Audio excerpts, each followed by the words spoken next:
শাশুড়ি জামাইয়ের গন্ডগোলে বোমাবাজি শামশেরগঞ্জ। মুর্শিদাবাদের আরো একটা খবর, শামশেরগঞ্জের ধুলিয়ানে বোমাবাজি, ইট বৃষ্টি। শামশেরগঞ্জের একাধিক দোকানে ভাঙচুর, হাসপাতালে চিকিৎসাধীন জখম 2 শিশু সহ 5। জামাইয়ের বিরুদ্ধে মাদক বিক্রির অভিযোগ শাশুড়ির। প্রতিবাদ করলে শাশুড়ি জামাইয়ের কথা কাটাকাটি।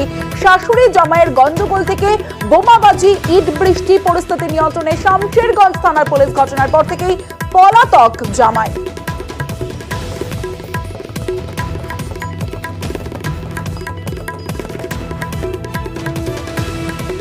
ওরা আগে থেকে প্ল্যান করেছে কি আজকে ওদের ঝগড়া করবে, আর যদি প্ল্যান না থাকতো তো চাঁদপুর থেকে কেন বম আনা হলো। এবার এখানে আমরা সব বসেছিলাম, এই বাচ্চাটাও বসেছিল চায়ের দোকানে। আর ওরা এসে কিছু বলি না, মটটত খেয়েছিল, এসে একদম বম চার্জ। দুটো প্লাস্টিকের বলের বম ঝেড়েছে, তারপরে বড় বম ঝেড়েছে। বড় বম ঝাড়া মাত্র এই ছেলেটার হাত চলে গেছে, আরেকজনের আগাম 4-5 জনের বমে আহত হয়েছে। কারণ কি যে কারণটা আসছে এটা আমার জামাইয়ের জন্য। আমাদের এখানে লাস্টে আমাদের গ্রামের লোক যে গেল পরে না, তাহলে আমাদেরকে উদ্ধার করে না।